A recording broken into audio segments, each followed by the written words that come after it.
Surely you can't be serious. I am serious. And don't call me Shirley. Oh, Captain, my captain. I'm telling you straight, it's my way or the highway. Oh, command me, Lord. Now you want to get nuts?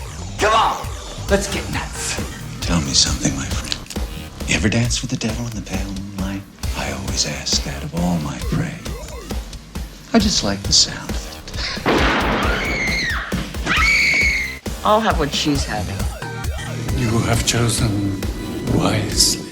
It reminds us of all that once was good. And it could be again. My calculations are correct.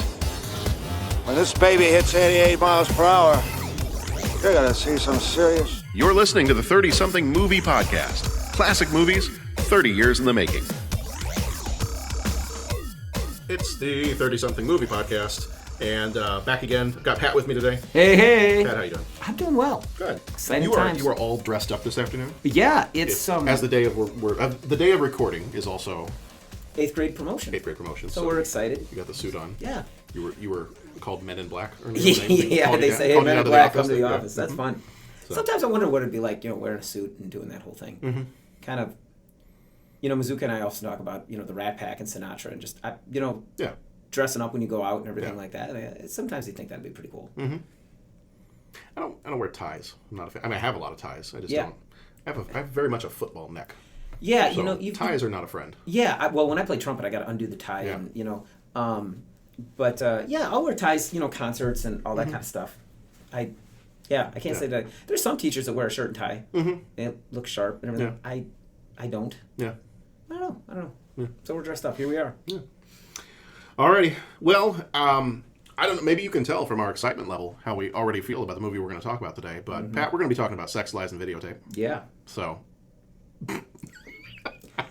it's going to be one of those, folks. It's going to be one of those. And I exploded. I think the day after I saw it, I think I came in yelling. Yeah. Into the lounge. You had nothing. I was yelling nice to say. A lot of bad words and bad. I things. should have made one of our 5 questions. Which of the movies for the podcast we've done so far do you hate the most? I don't know, man. Here's a real quick one. This one or Blue Velvet? Yeah, Blue Velvet was. That's just that. Man, that's hard. We should do that one time. I'll have that as one of our 5 questions coming up sometime. Yeah. What's your least favorite movie we've done so far? What was the other one about the kids with George McFly was in it and they're by the waters? The River's Edge. Yeah, that thing. Wow. Well, that was great. Uh-huh. So we're going to start. Our usual spiel is that we talk spoilers and leave us a review on iTunes and all that stuff. This movie's already spoiled. The title kind of gives away everything you need to know. We're past the sell-by date. So, if you want to find out more about the show, 30podcast.com is our website. We're on all the different social medias as 30podcast. Leave a review on iTunes, all that good stuff. I do want to kind of start off by saying that we strive as much as possible to be a family-friendly podcast. We know we've got listeners that listen in the car, sometimes with their kids, and we don't ever want to change that. Every once in a while we will have a little joke that may go over the kids' heads. Some kids may not go over their heads, but we try to at least keep the swearing out of the show. Yes. So, and I will edit out swearing if we do slip up and somebody says something or whatever. I will say though, for this particular episode, let's just say we're not going to use any language. Right. But just the subject matter of this movie might be best if you don't listen to this one with the kiddos or in the car with the extended family or grandma or whoever's with you. Maybe do this one on headphones or when you are by yourself. Right. Again, we're not going to be vulgar. We're not going to be obscene, anything like that. But just the subject matter of this particular movie lends itself to slightly more adult conversations. Yeah. This is I need like that smooth jazz music, and this is the 30 Podcast After Dark. That's right. Hosted by Billy Dee Williams. Yeah. That's right, baby. We just talk about Billy Dee Williams. We can just talk about that. Do you want to just do that? Yes. Forget the movie, talk about it. So what if Sex, Lies, and Videotape, what if Billy Dee Williams was the main star of it? Would that have made it better? He would have backed out of the project. Well, that's it wouldn't true. have been good enough. Would have done it, but he would have just been like, forget this. Yeah. Okay. Yeah. It wouldn't have been quite as creepy, maybe. Nothing could save this movie. All right, we'll get to that in just a minute. Nothing can save this We're movie. going to rapid fire go through some of our new movie news stuff. You said there's a new movie coming out you're interested in, so why don't you tell us a little bit about that? So there was a book written, I want to say maybe within the last decade, I think, and it was called The Art of Racing in the Rain by Garth Stein. And it passed through my family, who, like animals. We've had dogs, and we love racing, and so it was a really great book. And without putting too many spoilers in it, it's basically the story about a race driver, Denny, but the story is told by his dog, Enzo. And Enzo is not a normal dog. Enzo believes in reincarnation. Enzo has a very wide, sweeping worldview. And but it's not like Brian in Family Guy, where he's like just a dog that speaks like a human. He thinks and he can understand human things, but he definitely comes at it from a dog perspective. And so basically, it's just the story of Denny's life, and with Enzo, and just Enzo kind of philosophizes on it, and it really asks these deep questions and kind of discusses these deep questions about life. And it's a very touching story about their friendship and about Denny as he's trying to, hit the big times with racing. He wants to get into Formula One racing.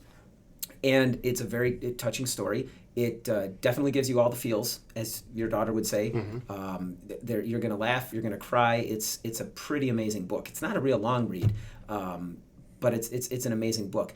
And they're coming out with a movie. The movie adaptation, my father-in-law, who I gave him the book, and I said, okay, it's a great book. And he just texted me this past weekend and said, did you see what movie they're making? Oh my gosh, they're going to do The Art of Racing in the Rain. Kevin Costner is going to be the voice of the dog, nice. of Enzo.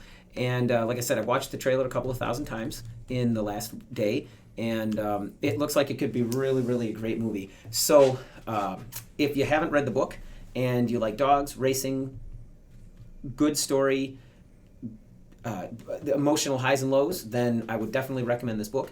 And stay tuned for the movie. Hopefully, it's as good as it looks. Nice. So I just pulled up here real quick on the Googles. I'll drop a link to the trailer in the show notes so people can go take a look at it if they want to. Did it have? I was trying to look and see really fast a release date. It is coming out this year. August 9th of 2019. August 9th. Yeah. August 9th. Okay. All right. No race was ever won in the first corner, but many have been lost there. I should know. I was born to be a race car driver, but there's only one problem. That's not me. That's me. He picked me out of a pile of pups, a tangled mass of paws and tails. This one. Definitely this one. The pick of the litter. She always said that. Well, just a minute now. We were thinking of keeping them. He always said that, too. Hey. Call it fate, call it luck. All I knew was I was meant to be his dog. You like that, huh? Like it. I loved it. Is this life? The sound, the smells. I felt like I truly belonged. Is this love? In racing, your car goes where your eyes go. Some new big kitty. Not really much of a dog person. He's more person than dog. Denny was clearly taken with her grooming. She probably bathed every day for all I knew. Does he always stare at people like this? If he likes them. Set me free. The best drivers don't dwell on the future or the past. Set me free. The best drivers focus only on the present.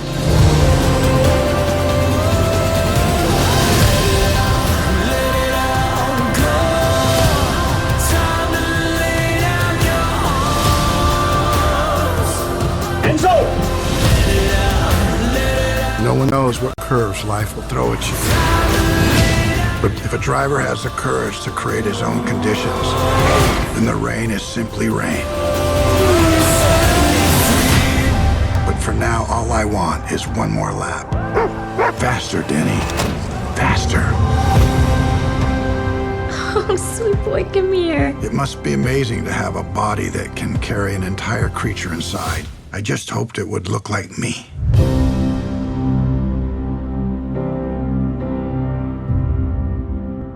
Yeah, that'll be a good one to check out. Yeah.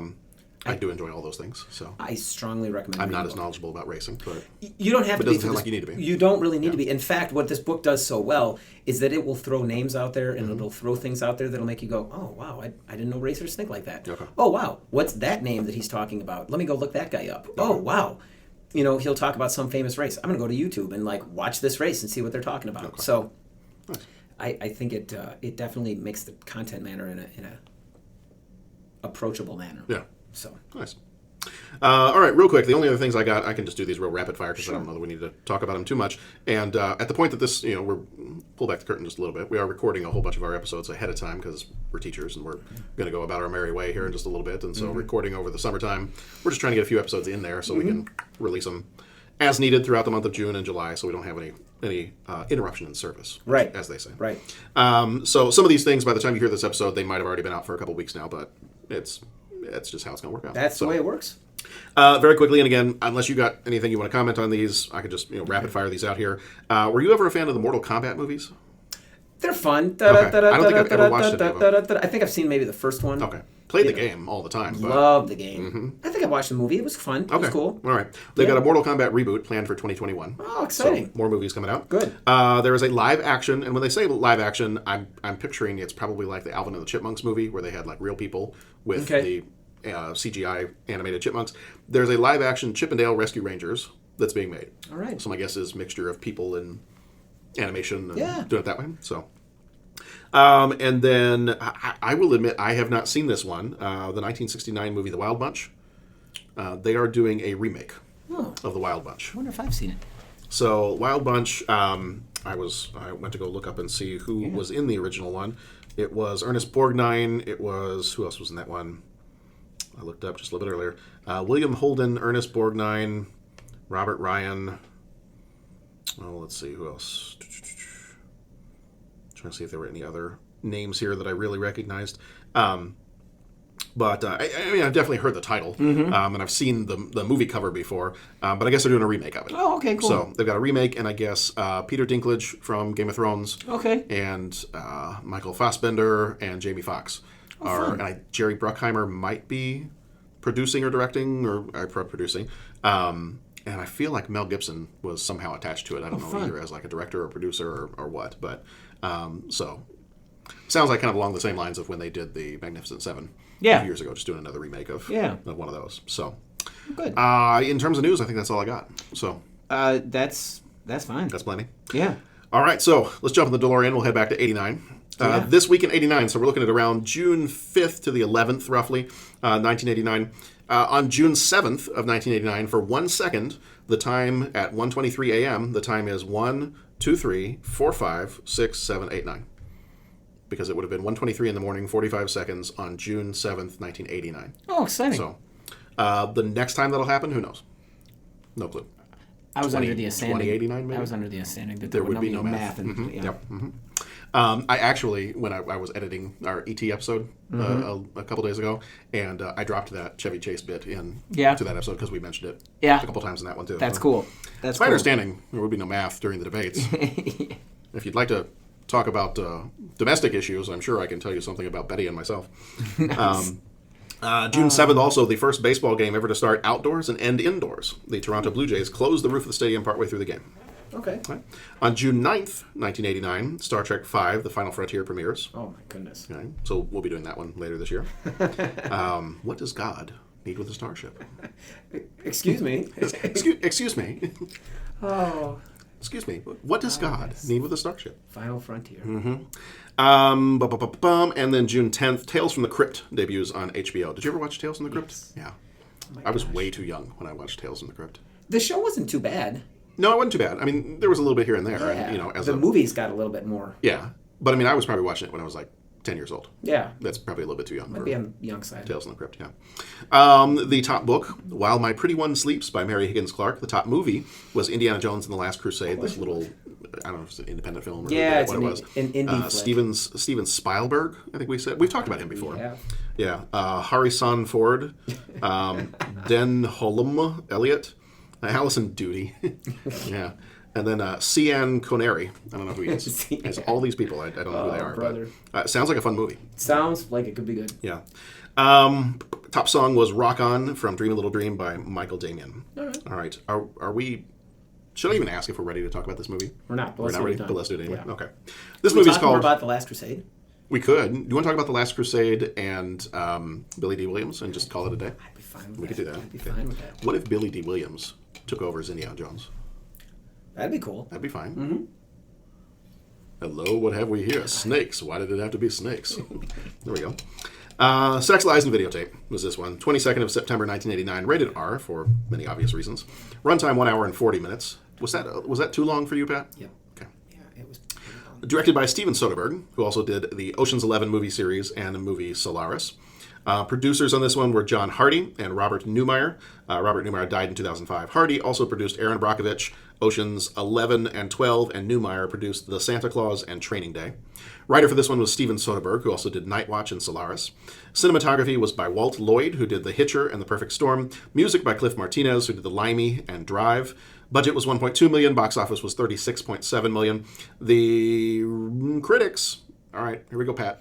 And that was part of my rage. I came in and I said, let me guess. You were angry. Let me guess. It's like a 98% of Rotten Tomatoes. As Billy Joel would say, you were an angry young man. Yeah. Yeah. So let's start with the audience. Yeah. We'll build up to the critics. Sure. We'll get there. Okay. So CinemaScore didn't have one for this one. Letterboxd, they give it a 74%. IMDb gives it a 72%. Rotten Tomatoes audience gives it a 79%. And Rotten Tomatoes critics gives it a 96%. Yeah. Starring James Spader as Graham. He was in Pretty in Pink, Wall Street, Avengers, Age of Ultron, and The Blacklist. Andy McDowell played Anne. She was in Michael, Groundhog Day, and 4 Weddings and a Funeral. Peter Gallagher played John. He was in American Beauty, While You Were Sleeping, and The Hudsucker Proxy. Laura San Giacomo, I knew I was going to say that wrong, played Cynthia. She was in Pretty Woman, Quigley Down Under, and the TV series Just Shoot Me. Ron Vaughter, who died in 1994, played the therapist. He was in The Silence of the Lambs and Philadelphia. And Stephen Brill played the barfly. He was in Edward Scissorhands and the Mighty Ducks movies. Here's the trailer, and we'll be back in just a moment. I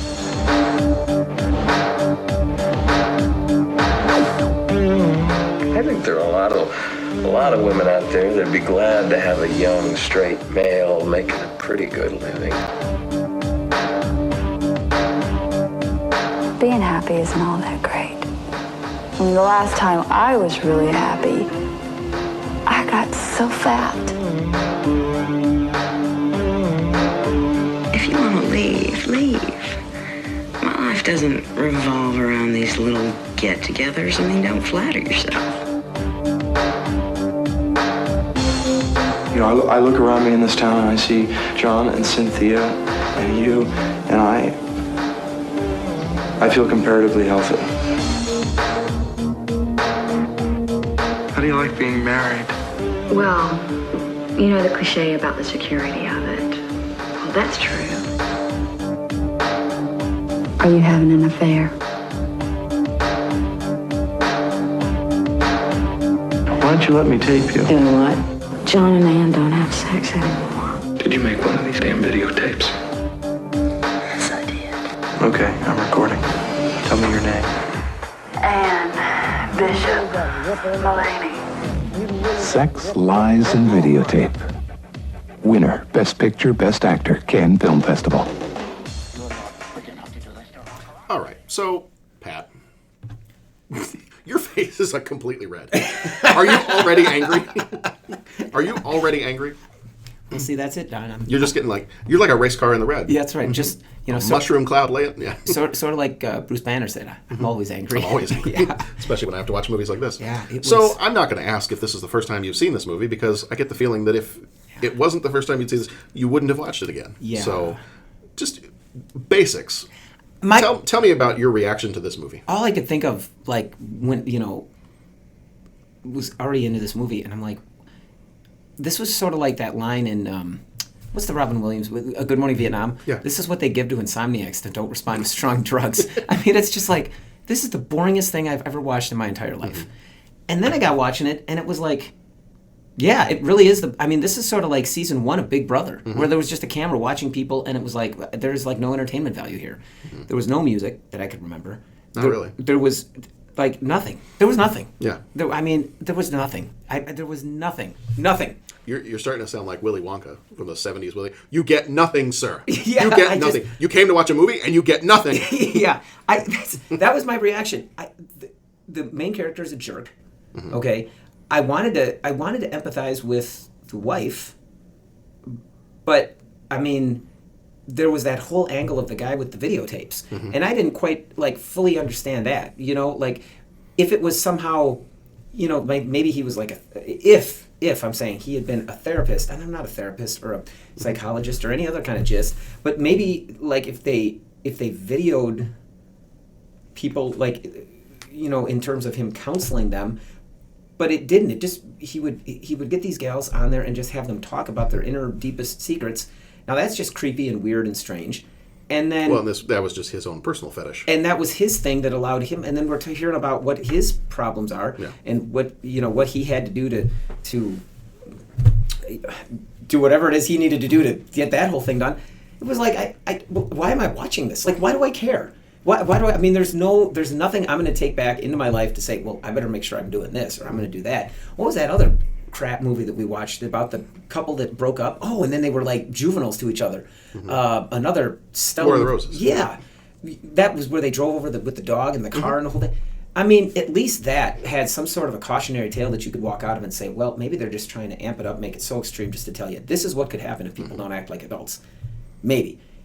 It's that movie still pissed me off right there too. But I mean, there was nothing. I mean, I wish I could be more. I wish we weren't family friendly so I could tell you what I really thought. You know, I mean. Well, you can tell me. I'll bleep it just all edit it out. It'll just be the next like minute and a half of Pat just. And you know one other thing. Here's something else. Yeah. And now I'm going to turn around and give you the swear in Morse code, so that could be like a special thing for people. Like, I just meant like if you swear in a pattern that when I bleep it, it comes out as Morse code. We can send it to the troops overseas, and they can enjoy it. Yeah. No, I really, and I'm please, someone correct me if I'm wrong. And if your family or someone you knew or loved worked on this movie, you probably don't love them anymore. But if you still do, I'm sorry to insult it, but I found nothing coming out of this movie. And the guy was a jerk. And it was like, why are we watching a jerk as the main character? Like, well, I don't care about this guy. And then he gets all upset because his wife went and did the video, and then he punches this guy out that's supposed to be his friend. And then he watches the video and it's all fine? Then it's all fine. And then he goes, but he's cheating on her. And then the one guy gets upset and smashes all his videos. And then he's end up like sitting outside, and they both just kind of sit and giggle at the end.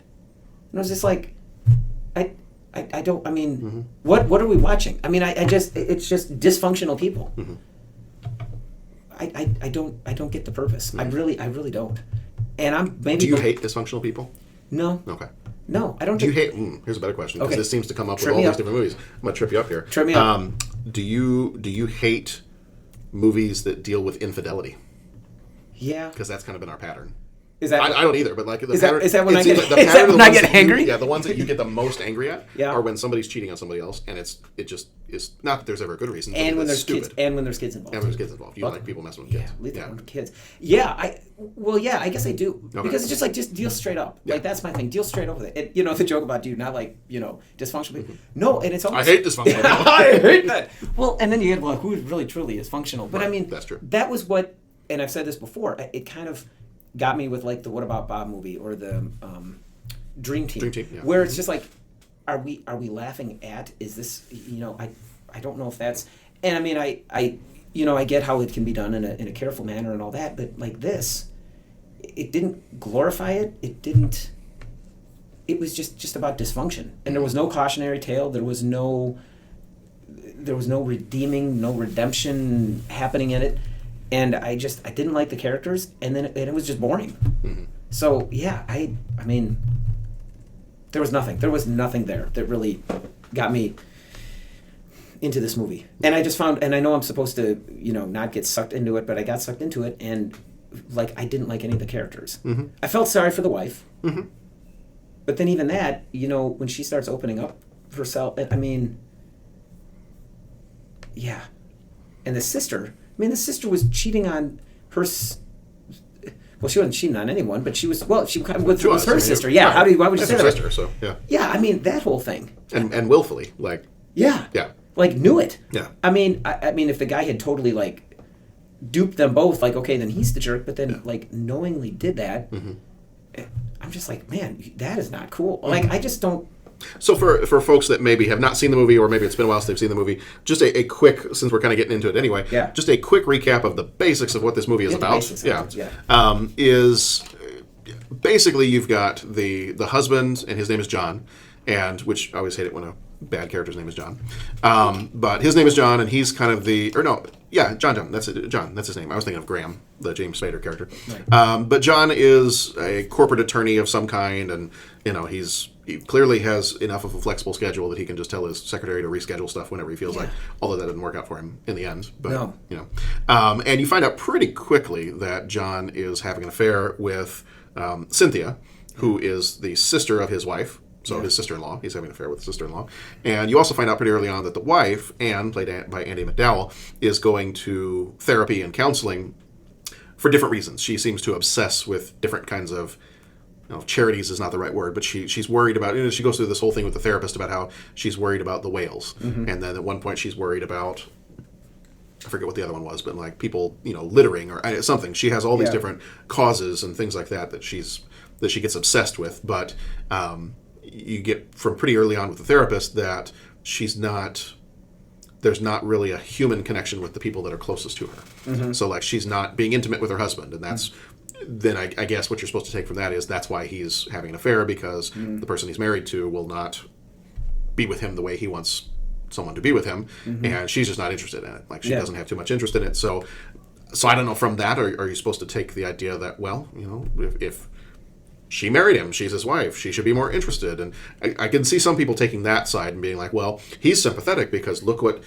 he's living with, and that's not fair to him. And so, and I look at that and I go, I don't really care. I mean, I don't feel like that's an excuse. I know some people would look at that and say, well, I mean, then it makes sense why he's off running around. I'm like, not really.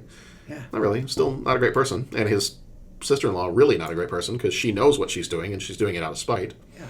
And then Graham comes into town one day and he's kind of this drifter that doesn't seem to have a home, but he's back in town and hanging out with them for some reason. And Anne is intrigued by him, and then ultimately, she helps him get an apartment, and ultimately they start talking a little bit more, and so she has intimate conversations with him, but never does anything physically with him. So I guess as that goes along, you see her connect with another human being in a way that she didn't before. And then ultimately you get to the point where she finds out that his fetish, for lack of a better word, is to just video record women talking about their sexual experiences, and then he just watches them later. Doesn't ever do anything with the women, but just records the conversation, and that's his bag, baby. That's pretty much the movie in a nutshell. I just realized I made 2 Austin Powers references in the same sentence. This is me in a nutshell. Hello, why am I in such a bloody big nutshell? That was it. So I mean, that's pretty much. And the wife finds out. She's vacuuming the bedroom, and the sister had lost an earring there. She finds the earring, and we saw that coming. So I mean, that's pretty much it. Went into this movie like. What was your reaction? Well, I went into this movie thinking, okay, I mean, there's a couple of interesting actors in here. Like, I don't particularly care for a lot of James Spader's stuff. Like, particularly him as a younger person. I just don't connect with him as an actor. Now, when he was Ultron in Age of Ultron, like, I thought that was fun. Stargate. Stargate. He was fine in Stargate.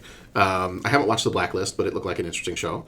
I did like his character, a very quirky character, and I'll say more about that in a little bit, in The Office, when he played Robert California, and he took over the Dunder Mifflin. He bought it. He took over the company for the last couple seasons or so on The Office. Andie MacDowell, I've seen her in a bunch of different movies. Like her, she's fine. Peter Gallagher, I've seen him in a few different movies, but I don't, he's not one that I would immediately be able to look at his face and say, oh yeah, that's the guy from whatever. The only one was when I was like, oh, Kit DeLuca's in this movie. Kit DeLuca being Julia Roberts' best friend in Pretty Woman. So I'm like, okay, well, I like her character. Well, I didn't like her character in this movie because she's not a nice person in this movie. And I know that by the end of the movie, you have the 2 sisters are now closer to each other, and they've kind of reconciled with each other. And the husband has gone off and, now he's probably lost his job, and things have completely fallen apart for him. And I missed it. Why did he lose his job? Because remember in the beginning of the movie when the sister kept calling him and saying, I want you right now. Like, come right now. And he kept rescheduling the same appointment with the same client. Oh, is that what it was? Every time it was the same client. I don't remember what the client's name was, but he kept telling his secretary, he's like, just push it off till tomorrow. Or push it off till this afternoon. But it was the same name every time. So you get the idea that this is a big client, and he just kept pushing it off every time he wanted to go, have a little dalliance with the sister-in-law.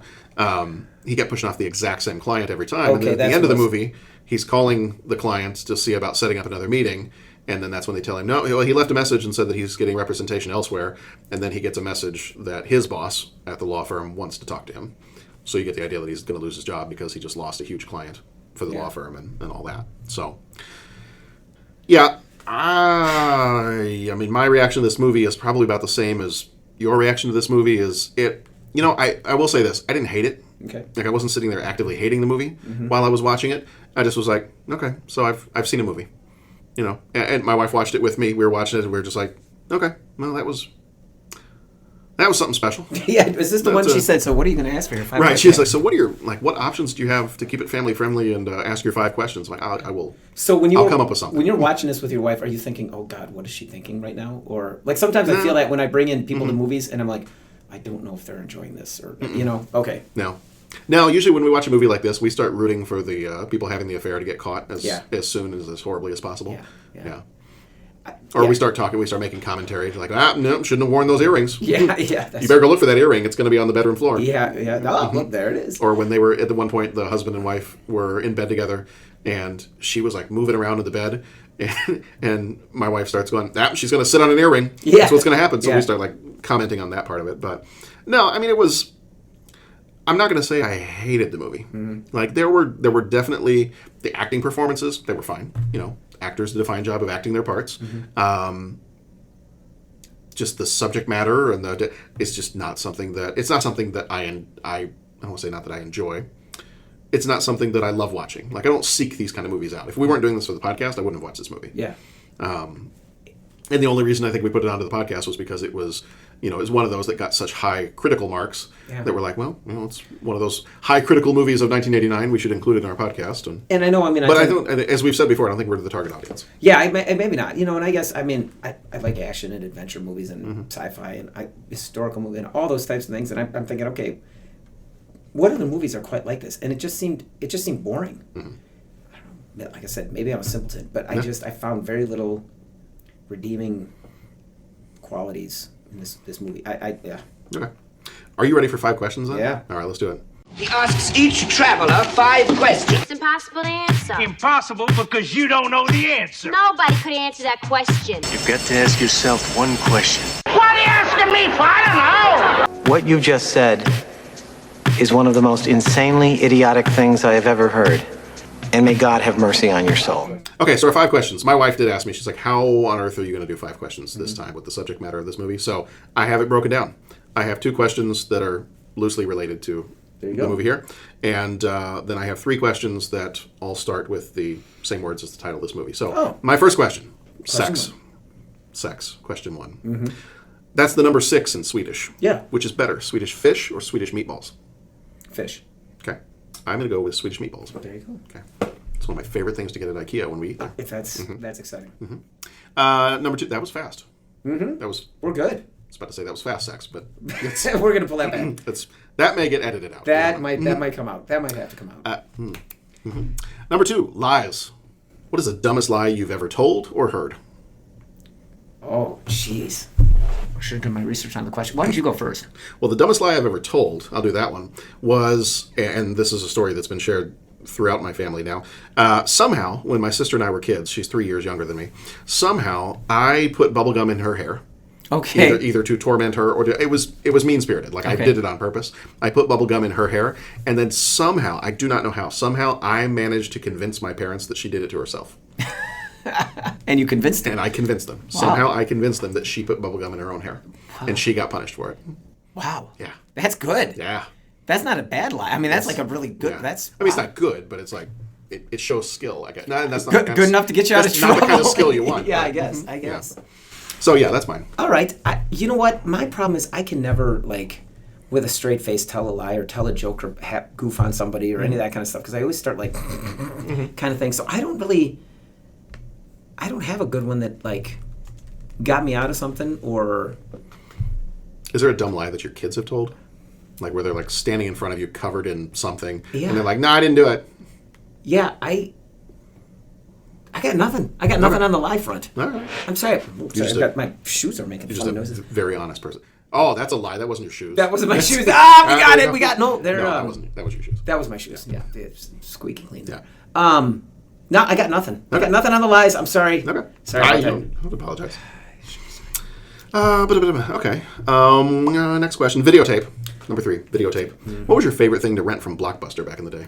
Oh, back in the day. Mm-hmm. When life was worth living and Blockbuster was still open. What's your favorite thing to rent? You know what? Here's the thing. I'll give kind of a contrary answer with the Blockbuster thing. I don't think I had a favorite movie that, we would always rent it. Because there were just so many movies that we would go out and... But I tell you this, I always used to love going to the Blockbuster and just scanning the shelves. Oh, yeah. I mean, that used to be my favorite thing with videotapes, is you'd scan the new releases, and then you'd talk with the guy behind the counter that always had the inline on the movies. Who knew stuff. Right. And that was so cool. It was like somehow they had the connection to the internet. It was as if they had the internet and we didn't. Right. That's how uneven that conversation, that's how much they would know. Yeah. You know what I'm saying? That was so impressive. Like, you remember Voyager when the guy came with the time ship from the future? Yeah. But he had stolen it? Yeah. Was it Voyager or was it? Was it Voyager? No, it was the Next Generation. There was the one guy, he stole the time ship, and then because remember he asked Captain Picard to move over, right? And it was like, move over? What? No, physically move over, because he had to be. When that guy showed up, and remember he just kind of had the he had the tech that the Enterprise crew couldn't, even though he was the kind. You know what? I come to think of it, they had it in Voyager too, because remember when they went back to the 20th century. When the guy crashed the time ship back in the 60s, the one guy had it and had reverse engineered everything. So when the Voyager crew shows up in the 20s, that's when the Doctor got his mobile emitter. Whoa, took a deep dive here on this one. That's fine. But yeah, so it was like... Voyager's more fun to talk about than this movie. Voyager is, but you remember, they were fighting against the people from the 20th century with tech from the 25th century. And that was like... So that's what the guy at the Blockbuster was. It was like he had like the internet and we had nothing. And so you would ask him about it and he would somehow know when the sequel was coming out. He would know what this, he knew what the actors are, he knew what the plot was. He had... It was awesome. And so I guess my favorite video from Blockbuster would just be, just going and scanning the shelves, being there and seeing what was in. And yeah, man, and knew that you were getting something that was, hey, you're going to go back home, get a pizza. I don't miss paying like the $4 per video to rent. I don't miss that part. No. Like the Netflix and all that other stuff is good. But, you know, Netflix doesn't quite... There was a human element to the guy. Like, if you were like, hey, I'm looking for this kind of movie. Yeah. Like, I'd be like, try this one. And he might come up with some stuff you've never heard of. Whereas, like, if I go on to Netflix and I watch... I don't know, Stranger Things. Right. Then all of a sudden it's like, here's a bunch of shows about witches. Yeah. What does witches have to do with Stranger Things? Or, get a whole bunch of weird recommendations. But I'm going to say, I don't know if I have one particular thing. Always had fun renting Nintendo games back in the day to play them and try them out. A Boy and His Blob. I love that one. All right. That was a good one. I don't know if I have one particular thing, but... My favorite memory related to Blockbuster is when I was growing up in Texas, we had a Blockbuster video right next to a Little Caesars Pizza.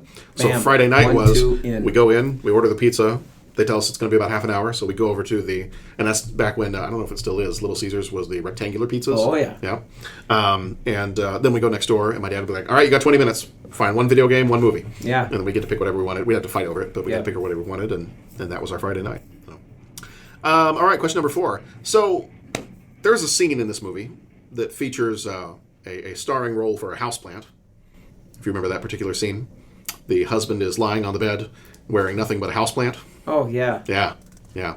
So question 4, what's your favorite kind of houseplant? Ficus are nice. Okay. The ficus tree. Those are cool.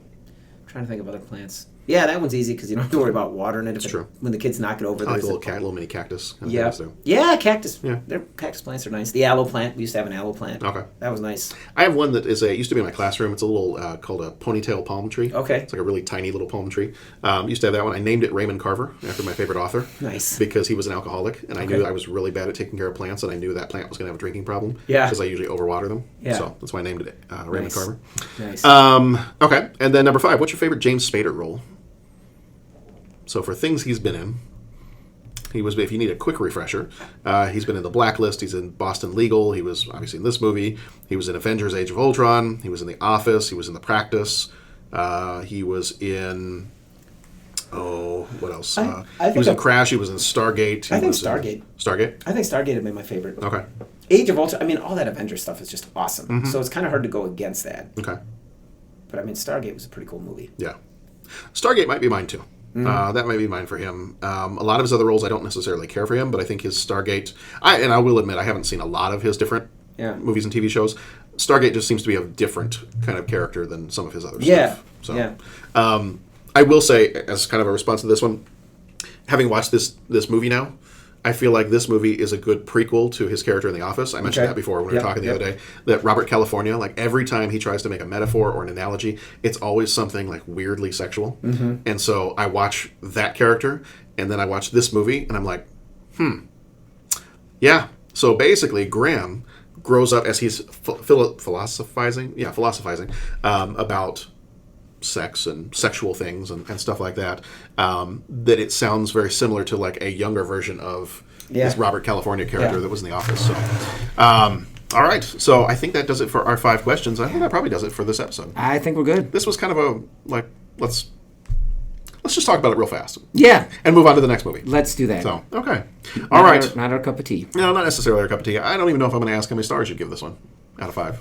0? Yeah, 0. I'd maybe give it like a 1.5. Okay. 2 maybe.